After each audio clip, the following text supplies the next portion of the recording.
हम्म तो frictional force समझ लिया, फ्रिक्शन फोर्स क्यों होता है, काइनेटिक फ्रिक्शन समझ लिया, स्टैटिक फ्रिक्शन फोर्स समझ लिया, सारी चीजें समझ ली।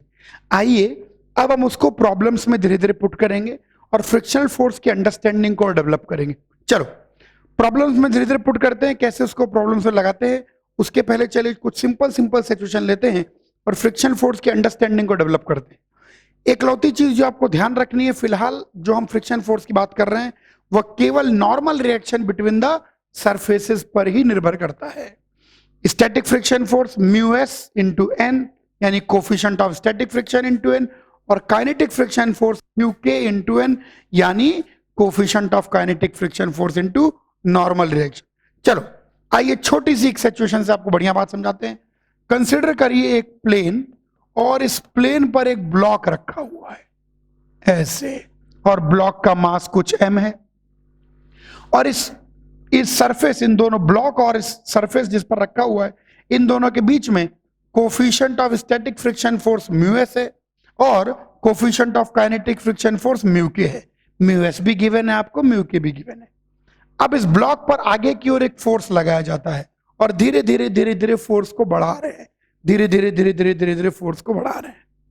आइए यहां पर इनके नेचर को स्टडी करने की कोशिश करें। सबसे पहले मैं पता लगाना चाहता हूं कि मैक्सिमम कितना फोर्स लगा सकता हूं कि बॉडी मूव ना करे। दूसरा मैं पता लगाना चाहता हूं कि अगर उस मैक्सिमम फोर्स से ज्यादा फोर्स लगा दूंगा तो इस बॉडी का एक्सेलरेशन क्या होगा। आइए फ्रिक्शन फोर्स के नेचर को डिटेल में समझें। जैसे जैसे मैं फ्रिक्शन फोर्स लगाता जा रहा हूं, जब तक कोई मोशन नहीं हो रहा, जब तक कोई मोशन नहीं हो रहा, काइनेटिक फ्रिक्शन फोर्स का कोई यूज ही नहीं है, क्योंकि काइनेटिक फ्रिक्शन फोर्स या कोफिशिएंट ऑफ काइनेटिक फ्रिक्शन का यूज सिर्फ रिलेटिव मोशन होने पर ही आएगा। तब तक स्टैटिक फ्रिक्शन फोर्स लगता रहेगा। पिछले लेक्चर में मैंने आपको समझाया था कि स्टैटिक फ्रिक्शन फोर्स कोई फिक्स्ड फोर्स नहीं है, यह एक सेल्फ एडजस्टेबल फोर्स है। इसकी वैल्यू एडजस्ट होती रहती है, लेकिन इसकी अपनी एक मैक्सिमम सीमा है। और मैक्सिमम वैल्यू कितनी है, आइए अगर इसका फ्री बॉडी डायग्राम बनाएं तो ये नीचे की ओर mg एक्ट कर रही है और इस सरफेस के बीच में इस पर नॉर्मल रिएक्शन हो रहा होगा।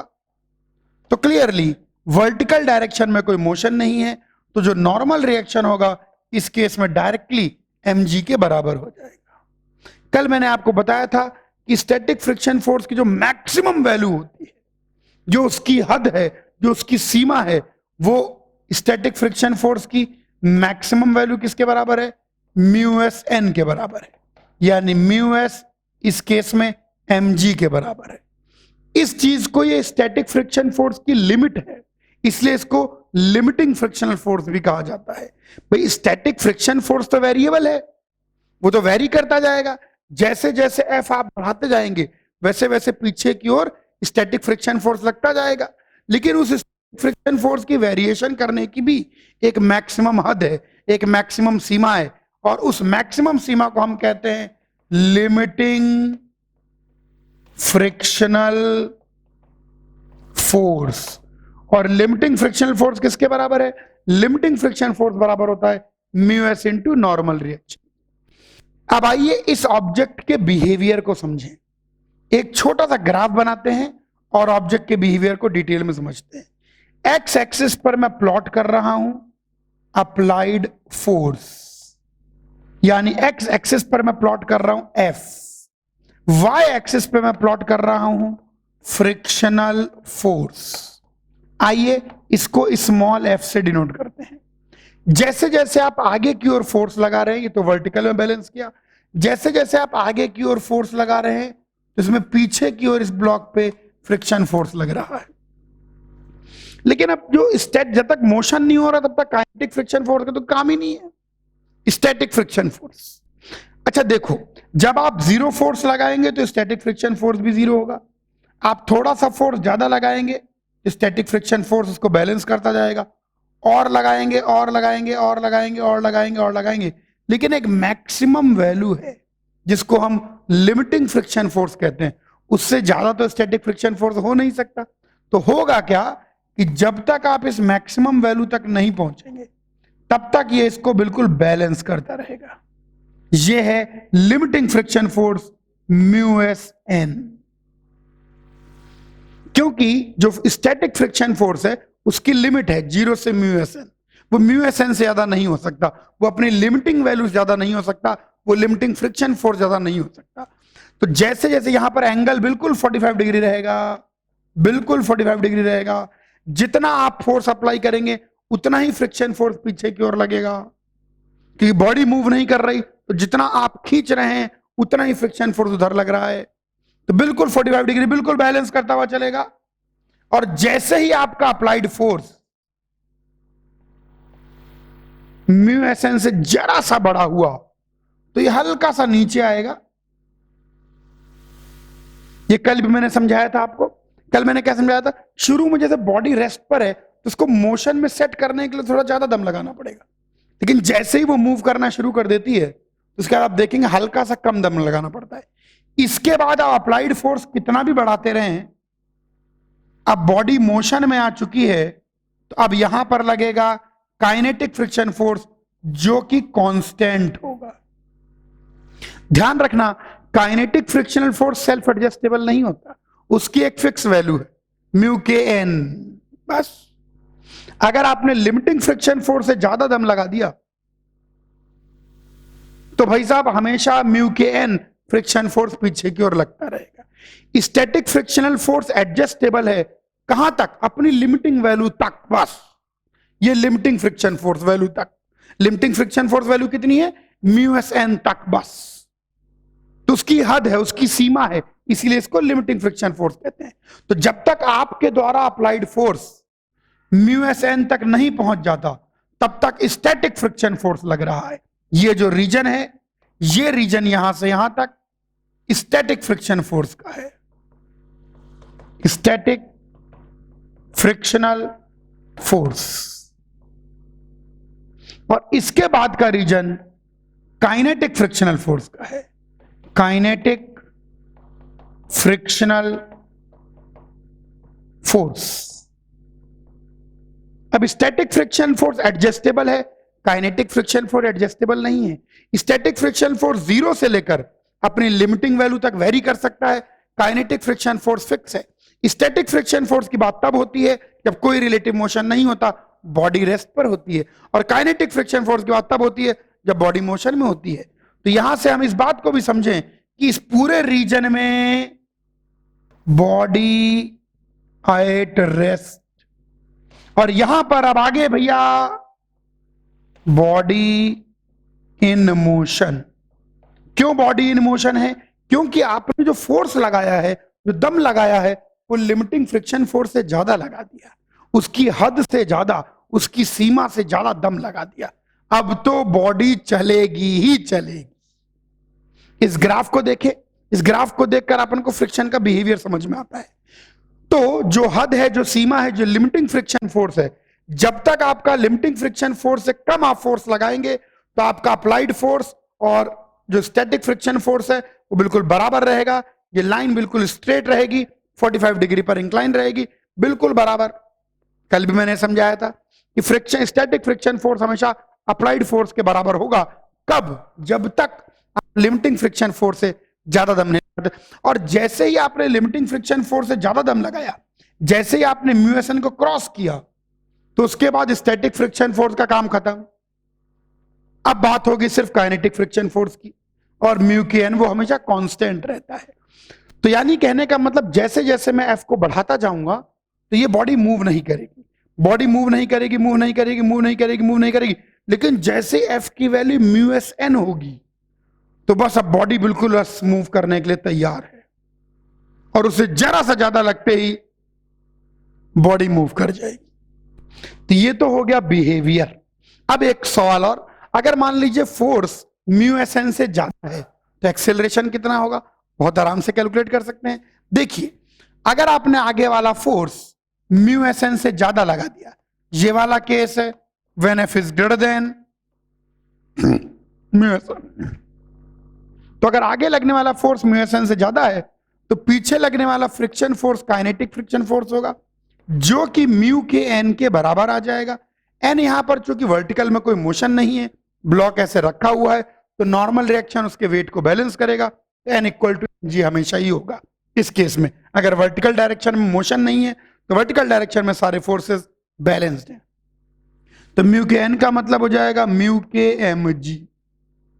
तो अगर इसका आगे की ओर एक्सेलरेशन ए है तो आप बड़े आराम से लिख सकते हैं कि F minus kinetic friction force should be equal to mass into acceleration. यानी यहां से आप लिख सकते हैं एफ माइनस एफ के की वैल्यू कितनी है, mu K M G whole upon M is the acceleration.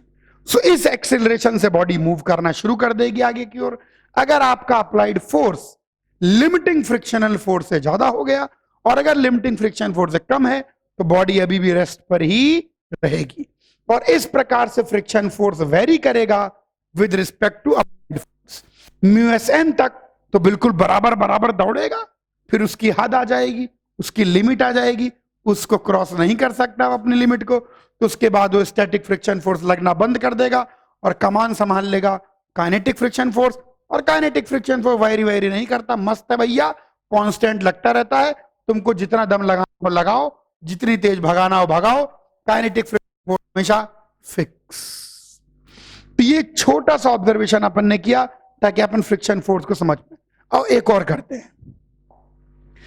अब सपोज करो कि आप हॉरिजॉन्टल फोर्स लगाने के बजाय आप इस ब्लॉक को और मोशन को स्टडी करें, फ्रिक्शन फोर्स को और ज्यादा स्टडी करें। ओके, सपोज करिए आप हॉरिजॉन्टल फोर्स लगाने के बजाय इस बॉडी पर किसी एंगल पर फोर्स लगाते हैं। यानी मान लीजिए ये बॉडी है मास m की, किसकी, मास m की, और आप इस पर फोर्स लगा रहे हैं F। लेट अस सपोज कि आप ये फोर्स लगाते हैं at an angle of 45 degree. थोड़ा सिचुएशन समझो। यहां पर भी आपको coefficient of static friction given है और यहां पर भी आपको coefficient of kinetic friction given है, दोनों गिवन है यहां सरफेस के बीच में। तो मैं पता लगाना चाहता हूं कि F कितना हो कि बॉडी जस्ट मूव करना शुरू कर दे। The limiting value of F till when the body is at rest, the maximum F till which the body is at rest। और उसके बाद मैं ये भी पता लगाना चाहता हूं कि F अगर उससे ज्यादा लगा देंगे तो कितना एक्सेलरेशन होगा। चलो दोनों चीजें देखते हैं। आइए इस बॉडी की अपन बात करते हैं।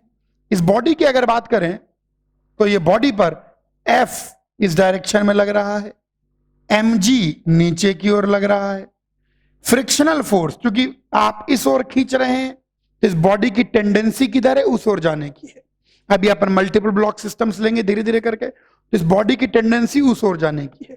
अब इस बॉडी की टेंडेंसी इस ओर जाने की है तो बॉडी पर फ्रिक्शन फोर्स पीछे की ओर लगेगा, तो friction force F। Frictional force हमेशा parallel to surface along the surface act करता है। फ्रिक्शनल फोर्स हमेशा parallel to surface along the surface act करता है। तो यहां फ्रिक्शन फोर्स पीछे लग रहा है और नॉर्मल रिएक्शन ऊपर की ओर लग रहा है। तो ये हमारा ऑब्जेक्ट हो गया, mg नीचे की ओर। हर चीज पॉइंट से रिप्रेजेंट करें, इसका यूज आएगा बाद में बताऊंगा, और न्यूटन लॉज ऑफ मोशन भी मैंने बताया था। लेकिन खैर चलिए, हर चीज को पॉइंट से रिप्रेजेंट करें। तो इस ऑब्जेक्ट पर भाई साहब ये चार फोर्सेस लग रहे हैं। एक F जो आप खुद लगा रहे हैं, एक mg जो नीचे की ओर है, एक नॉर्मल रिएक्शन जो जिस सरफेस पर रखा है उसके कारण ऊपर लग रहा है, और फ्रिक्शन फोर्स पीछे की ओर लग रहा है। अब हम पता लगाना चाहते हैं मैक्सिमम F जिस पर ये रेस्ट पर रहेगी, कि भैया उससे ज्यादा से ज्यादा F लगाया कि बॉडी मूव करना शुरू। चलो देखते हैं। यहां F जो है इसको हम दो कंपोनेंट में ब्रेकआउट कर लेंगे क्योंकि ये 45 डिग्री का एंगल बना रहा है। तो यहां पर ये आ जाएगा 45 डिग्री का एंगल। और मैंने न्यूटन लॉ ऑफ मोशन में बताया था कि जब भी आप फोर्सेस होते हैं तो हमेशा फोर्सेस को दो कंपोनेंट में तोड़ना है, one along the plane of motion, one perpendicular to the plane of motion. One along the plane of motion, one perpendicular to the plane of motion. तो हम हर फोर्स को दो ही कंपोनेंट में तोड़ेंगे, एक अलोंग द प्लेन, एक perpendicular to the plane. ये rule बना लें, इसी से स्टडी होती है। यहां पर ये हॉरिजॉन्टल है, अभी मान लो इंक्लाइन का एग्जांपल ले लें, कोई भी एग्जांपल ले लें। आप सारे फोर्सेस को सिर्फ दो ही टुकड़ों में तोड़ो, one along the plane, one perpendicular to the plane. चलिए अच्छा, तो ये सब तो ऑलरेडी अलोंग या परपेंडिकुलर में है, लेकिन ये अलॉन्ग या परपेंडिकुलर नहीं है, तो इसके दो कंपोनेंट हो जाएंगे, एफ कॉस 45 डिग्री यानी एफ बाई रूट टू आगे की ओर, और एक ऊपर की ओर कंपोनेंट आ जाएगा एफ साइन 45 डिग्री, इस बार भी एफ बाई रूट टू ऊपर की ओर। आइए फोर्सेस को बैलेंस करें। वर्टिकल डायरेक्शन में तो कोई मोशन हो ही नहीं रहा है, तो वर्टिकल डायरेक्शन में कोई मोशन नहीं हो रहा है, इसका मतलब फोर्सेस बिल्कुल बैलेंस्ड होने चाहिए। इसका मतलब हम बोलेंगे कि ऊपर की ओर जो फोर्स लग रहे हैं N plus F by root two is equal to M G. यहां पर देखने की बात यह है कि जब आप ऐसे फोर्स लगाएंगे तो आपका नॉर्मल रिएक्शन कम हो जाएगा। क्यों कम हो जाएगा नॉर्मल रिएक्शन? क्योंकि लॉजिक सोचिए, एफ का एक कंपोनेंट इसमें ऊपर की ओर लग रहा है जो कि इसके वजन के कुछ हिस्से को बैलेंस करेगा, और यहां से भी दिख रहा है कि नॉर्मल रिएक्शन भाई साहब कम हो रहा है, कितने से? M G minus F by root two से। तो M G minus F by root two normal reaction अब यही रह जाएगा। अब नॉर्मल रिएक्शन रह गया, तो what is the maximum limiting frictional force? Maximum limiting frictional force, या एफ की जो मैक्सिमम वैल्यू संभव है वह म्यू एस इंटू एन के बराबर है, यानी mu S into M G minus F by root two के बराबर है। अगर आप चाहते हैं कि इस डायरेक्शन में कोई मोशन ना हो और एफ की मैक्सिमम वैल्यू मिले, तो एफ की मैक्सिमम वैल्यू कैसे मिलेगी? कि भैया एफ बाई रूट टू जो है वो बराबर हो जाना चाहिए एफ मैक्स के बराबर, क्योंकि इससे ज्यादा तो फ्रिक्शन फोर्स लग ही नहीं सकता, इससे ज्यादा फ्रिक्शन फोर्स की लिमिट नहीं है, इससे ज्यादा फ्रिक्शन फोर्स की वैल्यू नहीं है। तो आइए एफ मैक्स, तो F by root two is equal to F max की वैल्यू कितनी है? Mu S into M G minus F by root two. आइए इसको सॉल्व कर लेते हैं थोड़ा सा, let us try to solve it. तो ये आ जाएगा F by root two is equal to mu s M G minus mu S into F by root two. सबको एक साइड ले आओ, एफ कॉमन ले लो, 1 by root two plus mu s by root two is equal to mu s M G. तो ये हमारे पास निकल के आ गया। तो यहां से हमको मिल गई एफ की मैक्सिमम वैल्यू। तो जो मैक्सिमम एफ जिस पर ये मूव नहीं करेगा, जो जस्ट मूव करने के लिए होगा, वो आ जाएगा म्यू एस एम जी, यहां रूट टू से क्रॉस मल्टीप्लाई कर दें, into root two whole upon 1 plus mu s. ध्यान से एनालाइज करना है, फ्रिक्शन फोर्स को कंसिडर करते हुए एनालाइज करना। तो हमको यहां पर पता लगा कि अगर आप 45 डिग्री पर फोर्स लगा रहे हैं तो मैक्सिमम फोर्स जो आप अप्लाई कर सकते हैं वो है mu s M G root two upon 1 plus mu s. इस फोर्स को लगाने तक ये मूव नहीं करेगा, और इससे ज्यादा फोर्स लगाओगे तो ये मूव कर देगा। दूसरा पार्ट ऑफ द क्वेश्चन अगर हम यहां करना चाहें कि अगर इससे ज्यादा फोर्स हमने लगा दिया, इससे ज्यादा फोर्स हमने लगा दिया, एक्सेलरेशन कितना होगा? अब देखिए, अगर आपने इससे ज्यादा फोर्स लगा दिया तो वर्टिकल डायरेक्शन में तो कोई मोशन नहीं है, तो वर्टिकल डायरेक्शन में अभी भी यह इक्वेशन ट्रू होगी, लेकिन हॉरिजॉन्टल डायरेक्शन में अब स्टैटिक फ्रिक्शन का कोई काम नहीं आएगा, क्योंकि आपका फोर्स लिमिटिंग फ्रिक्शन फोर्स को एक्सीड कर चुका है, आपका फोर्स लिमिटिंग फ्रिक्शन फोर्स से ज्यादा हो चुका है।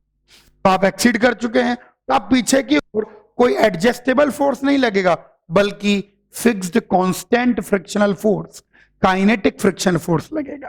तो आइए बात करते हैं, यहां पर थोड़ा सरका लेते हैं, जगह बना लेते हैं। वर्टिकल में तो यही रहेगा, लेकिन हॉरिजॉन्टल में क्या होगा? आइए देखें। अब हॉरिजॉन्टल में क्या होगा? पीछे की ओर fixed kinetic frictional force constant लगेगा, और आगे की ओर fixed F by root two लग रहा है। तो इस ऑब्जेक्ट का एक्सेलरेशन अगर ये मान लेते हैं तो F by root two minus F of K should be equal to m into a. So acceleration will be 1 by m into f by root 2 minus f of k. और f of k तो fix है, तो कहीं कोई पंगा नहीं है, कहीं कोई दिक्कत नहीं है। f by root 2, what is kinetic friction force? Mu k into n, और नॉर्मल रिएक्शन हमको यहां से मिल जाएगा, जो कि आप रख देंगे। मुझे उम्मीद है इतना तो आप कर ही लेंगे। तो यहां पर मैंने दोनों चीजें आपको कैलकुलेट करके बताई हैं। लीजिए, पूरी चीज बोर्ड पर है। सबसे पहले मैंने आपको यह कैलकुलेट करके बताया कि वो मैक्सिमम फोर्स क्या है जिसके लगने पर भी ये ऑब्जेक्ट रेस्ट पर रहेगा। What is the maximum possible force? तो ये है मैक्सिमम पॉसिबल फोर्स। और अगर इससे ज्यादा फोर्स लगा देंगे तो क्या एक्सेलरेशन होगा? ये एक्सेलरेशन होगा। ध्यान रखना, जैसे ही लिमिटिंग फोर्स से आप ज्यादा लगा देते हैं तो स्टैटिक फ्रिक्शन फोर्स खत्म हो जाता है, सेल्फ एडजस्टेबिलिटी पूरी तरह खत्म हो जाती है। आइए इस सिचुएशन को अब थोड़ा कंपटीशन पॉइंट ऑफ व्यू से देखें। थोड़ा कंपटीशन पॉइंट ऑफ व्यू से देखें। अब हम ऐसे क्वेश्चन करेंगे जिसमें हल्का सा कंपटीशन पॉइंट ऑफ व्यू रहेगा। चलो एक और सिचुएशन लेते हैं।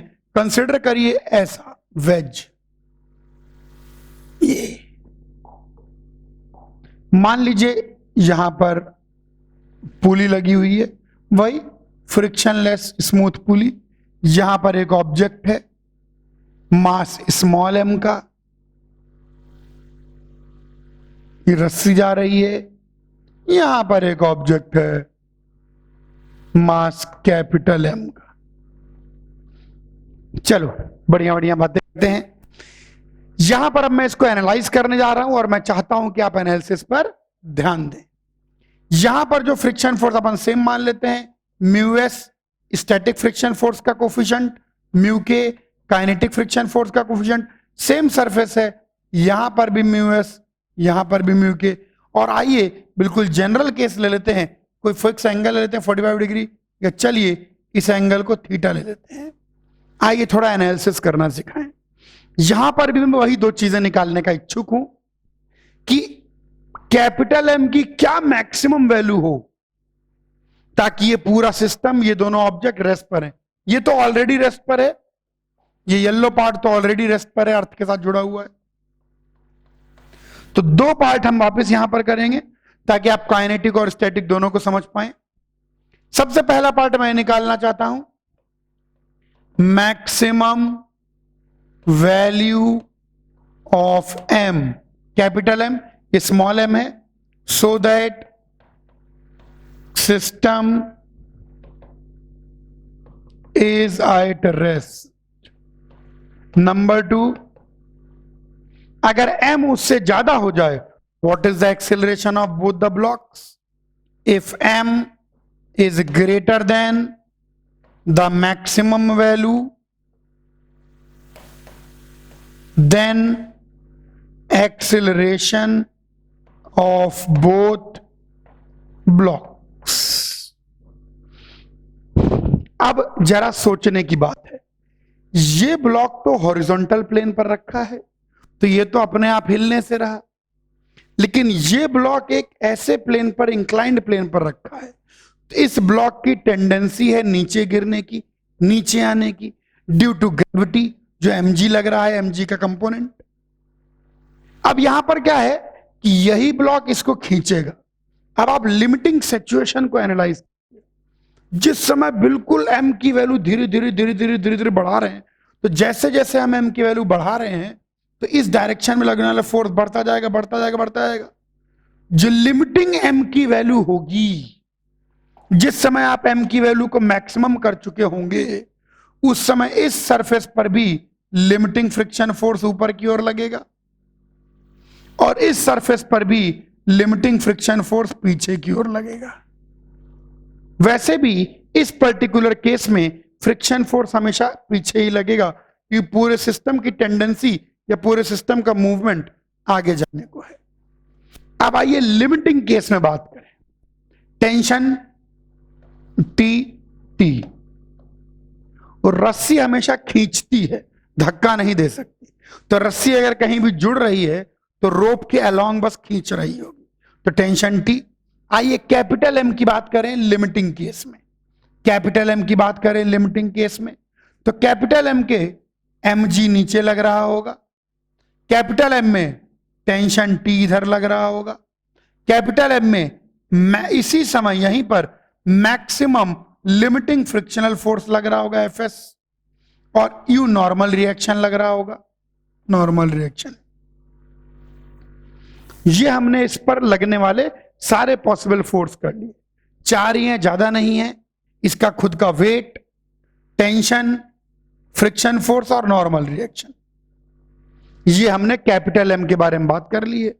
अब जैसा कि मैंने आपको बताया था कि सारे फोर्सेस को केवल 2 ही चीजों के अलोंग तोड़ना है हमेशा, one along the plane of motion, one perpendicular to the plane of motion, सिर्फ 2 और उसके अलावा कुछ भी नहीं।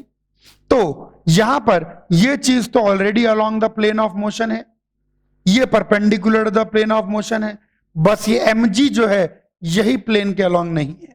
आइए इसको भी 2 कंपोनेंट में तोड़ लें। ये देखिए, यहां पर देखिए ध्यान से, अगर ये एंगल थीटा है तो ये एंगल 90 माइनस थीटा हो जाएगा, तो ये एंगल वापस से थीटा हो जाएगा, तो ये वाला कंपोनेंट mg cos थीटा हो जाएगा और ये वाला कंपोनेंट mg sin थीटा हो जाएगा। कभी भी अपन न्यूटन लॉज ऑफ मोशन लगाते हैं तो एनालिसिस करने के लिए 2 बातों का हमेशा ध्यान रखें। इन 2 बातों से आपको हमेशा फायदा होगा। सबसे पहली बात ये कि जो भी ऑब्जेक्ट है उसको पॉइंट से रिप्रेजेंट करें, डॉट से, उसकी शेप और साइज पर ना जाएं, उससे बच्चों को मैंने देखा मैक्सिमम कंफ्यूजन होता है। दूसरी इंपॉर्टेंट बात, सर फोर्सेस तो लग रहे हैं, किसके अलोंग ले? तो भैया जितने भी फोर्सेस लग रहे हैं उनको सिर्फ आपको 2 डायरेक्शन के अलोंग तोड़ना है, one along the plane of motion, जिस प्लेन पर ऑब्जेक्ट रखा है एक उसके अलोंग और उसके परपेंडिकुलर, बस हर बार यही करना है और कुछ नहीं करना है। ओके, तो मैंने फोर्सेस को तोड़ लिया। अगर इक्विलिब्रियम की बात करें तो यहां पर अगर इक्विलिब्रियम की बात करें तो इसमें इक्विलिब्रियम वर्टिकल, भाई इसके परपेंडिकुलर तो प्लेन कोई मोशन है नहीं, यहां पर फोर्सेस बैलेंस रहेंगे, तो ये दोनों बैलेंस रहेंगे, तो एन की वैल्यू आ जाएगी कैपिटल mg cos थीटा। और ये फोर्सेस भी आपस में बैलेंस रहने चाहिए। अगर ये फोर्सेस भी आपस में बैलेंस रहेंगे, अभी टेंशन के बारे में भी कमाल की बात बताऊंगा, अगर ये फोर्सेस भी आपस में बैलेंस रहेंगे इसका मतलब हो गया कि mg sin theta should be equal to T plus frictional force Fs। Friction force किसके बराबर होगा? μs into the normal reaction। What is the normal reaction? It is mg cos theta. क्योंकि लिमिटिंग मैक्सिमम वैल्यू है m की, तो हम m की वो मैक्सिमम वैल्यू निकालना चाहते हैं कि जिससे अगर 1 ग्राम भी बढ़ाया तो पूरा सिस्टम नीचे चला जाएगा, तो मैक्सिमम m निकालना चाहते हैं। जिस समय मैक्सिमम m बिल्कुल बैलेंसिंग m होगा उस समय क्या हो रहा होगा? आपका स्टैटिक फ्रिक्शन फोर्स भी ऊपर की ओर मैक्सिमम, और यहां पर भी स्टैटिक फ्रिक्शन फोर्स मैक्सिमम लग रहा होगा। चलो देखते हैं आगे। तो ये हो गया कैपिटल M का एनालिसिस। 2 बातों का ध्यान रखना है, मैं फिर उन 2 बातों की बात करूंगा। स्मॉल m का एनालिसिस करते हैं। यह है स्मॉल m। जब भी कोई भी ऑब्जेक्ट की बात करेंगे ऑब्जेक्ट को डॉट से रिप्रेजेंट करें, उसकी शेप साइज स्ट्रक्चर से कोई मतलब नहीं होता।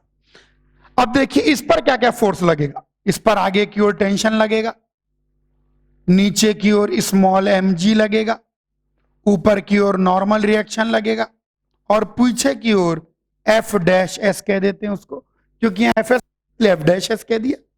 ये लीजिए, ऑलरेडी इस बार हमारी किस्मत बहुत अच्छी है कि सारे के सारे फोर्सेस ऑलरेडी ब्रोकन हैं, ऑलरेडी अलोंग हैं, या तो प्लेन ऑफ मोशन के या परपेंडिकुलर। हर बार एनालाइज करने के लिए 2 चीजों का ध्यान रखेंगे। चलिए इस बार अगर इसके अंदर फोर्सेस को बैलेंस करें तो n अब की बार सीधे mg के बराबर हो जाएगा, और f डैश s अगर इसके अंदर कोई मोशन नहीं है तो t should be equal to f dash s हो जाना चाहिए, और f डैश s कितना हो जाएगा? μs mg। तो ये हो गया t। t की वैल्यू यहां पर रख दीजिए, t की वैल्यू यहां पर रख दें और इक्वेशन का नामकरण कर दें। This is 1, this is 2। तो t की वैल्यू यहां रख दीजिए, क्योंकि अभी हमको कैपिटल M की वैल्यू निकालनी है।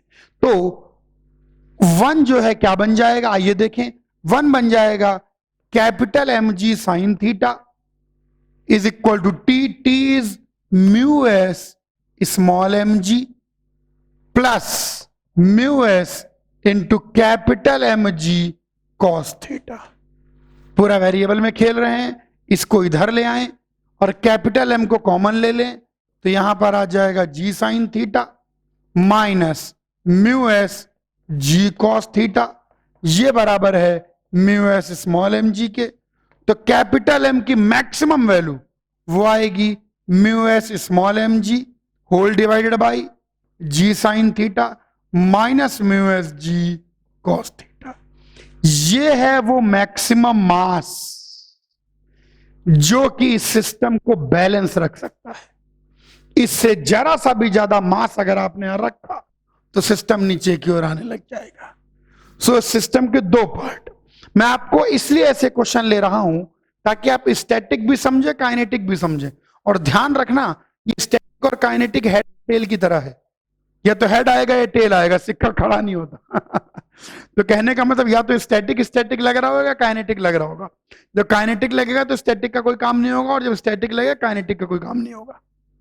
ओके, अभी हमने जब मैक्सिमम वैल्यू, अक्सर जब भी ऐसा सवाल आए कि मैक्सिमम निकालिए ताकि सिस्टम रेस्ट पर रहे, तो जैसे आपके कानों ने सुना सिस्टम रेस्ट पर है, अरे कहीं कोई मोशन ही नहीं हो रहा, तो काइनेटिक फ्रिक्शन फोर्स का तो कोई काम ही नहीं है, स्टैटिक फ्रिक्शन फोर्स।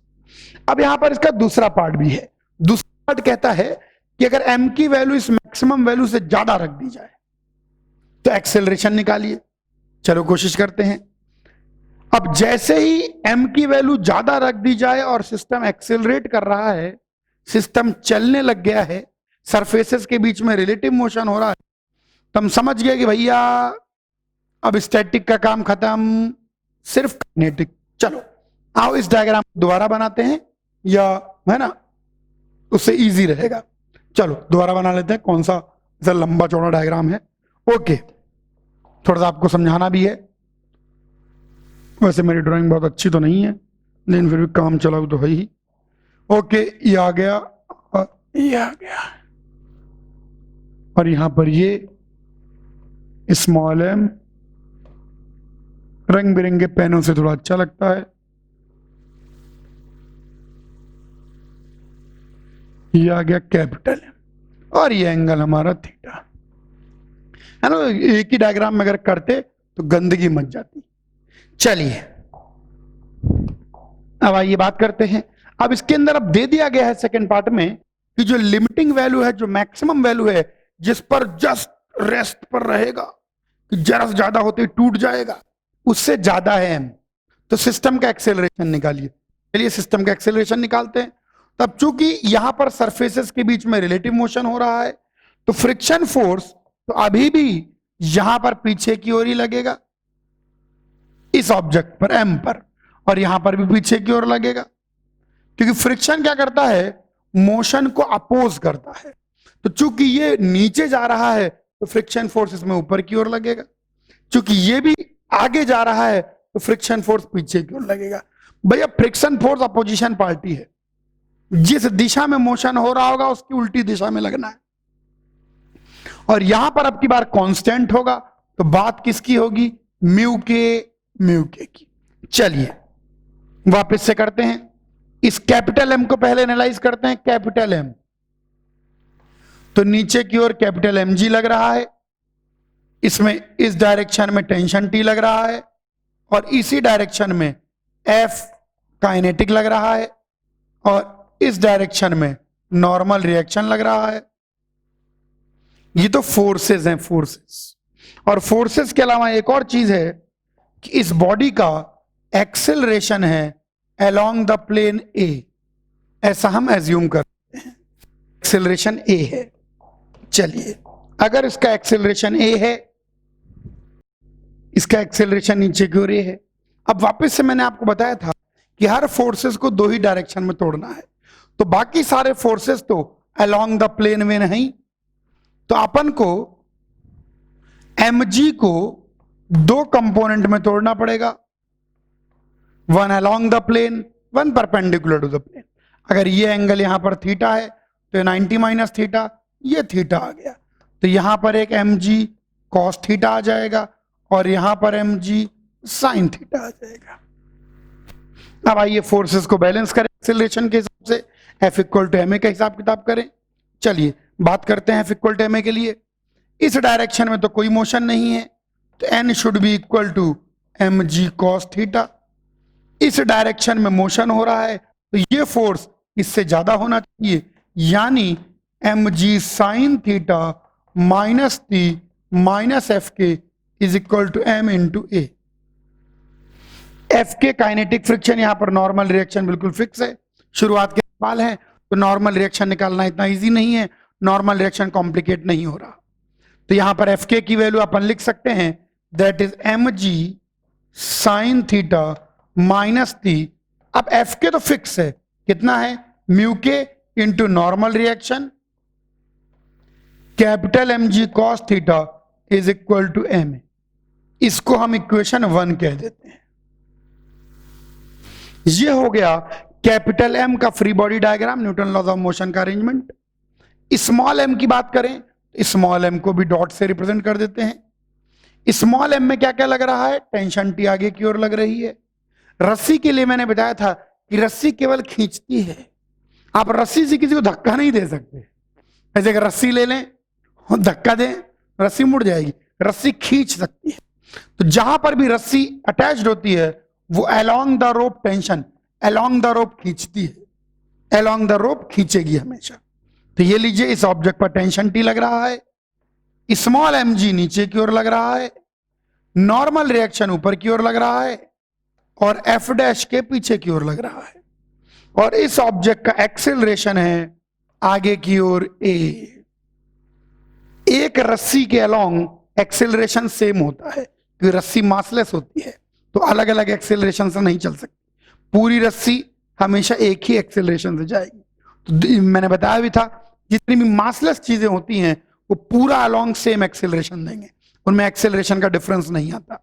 या अपन ने पुली और जब यू सिस्टम्स किया था तो उसमें मैंने बताया था। खैर जान दीजिए, ये आ गया। आइए वर्टिकल में बैलेंस करें तो n is equal to mg, small mg निकल के आ जाएगा क्योंकि वर्टिकल में कहीं किसी प्रकार का कोई मोशन नहीं है। आइए हॉरिजॉन्टल में बैलेंस करें तो t minus F dash K should be equal to small m a, क्योंकि एक्सेलरेशन के डायरेक्शन में जो फोर्स है वो तो टेंशन ही है, रस्सी खींच रही है भाई साहब उसको। तो t minus small F dash के कितना हो जाएगा, mu K into normal reaction small mg, ये आ गया स्मॉल ma के बराबर। इसको हम लोग इक्वेशन 2 कह देते हैं। बस अब 1 और 2 की मदद से हम बड़े आराम से एक्सेलरेशन निकाल सकते हैं। यहां से t की वैल्यू, बड़ा बर्बाद सा एक्सप्रेशन बनेगा, t की वैल्यू आ जाएगी ma plus mu K mg। t की वैल्यू को यहां रख दें तो जो इक्वेशन 1 है वो क्या बन जाएगी, capital mg sine theta minus t की जगह ma minus mu K small mg, minus t की जगह रखा है mu K capital mg cos theta is equal to capital ma। एक a यहां पर है, एक a यहां पर है, इस m को अगर उधर ले जाएं तो मन ही मन थोड़ा कैलकुलेट कर सकते हैं, ये आ जाएगा mg sine theta minus mu K mg minus mu K mg cos theta whole divided by ये m प्लस m, ये आ गया निकल के। इतना सारा करने के बजाय इसको डायरेक्ट भी कर सकते हैं। एक्चुअली आप चाहो तो इसको डायरेक्ट भी लिख सकते हो, इसी चीज को पूरे को सिस्टम मान के, लेकिन धीरे धीरे पूरे को सिस्टम मान के। जो बच्चे जानना चाहें आप इस पूरे को सिस्टम मान लो और नेट फोर्स इस डायरेक्शन में निकाल के टोटल मास से डिवाइड कर दो, लेकिन वो धीरे धीरे वो भी बाद में करेंगे आराम से। तो ये निकल के आ गया आपके पास एक्सेलरेशन, अगर इस पर्टिकुलर मास उस लिमिटिंग मास से ज्यादा है। चलो कॉपी कर लो।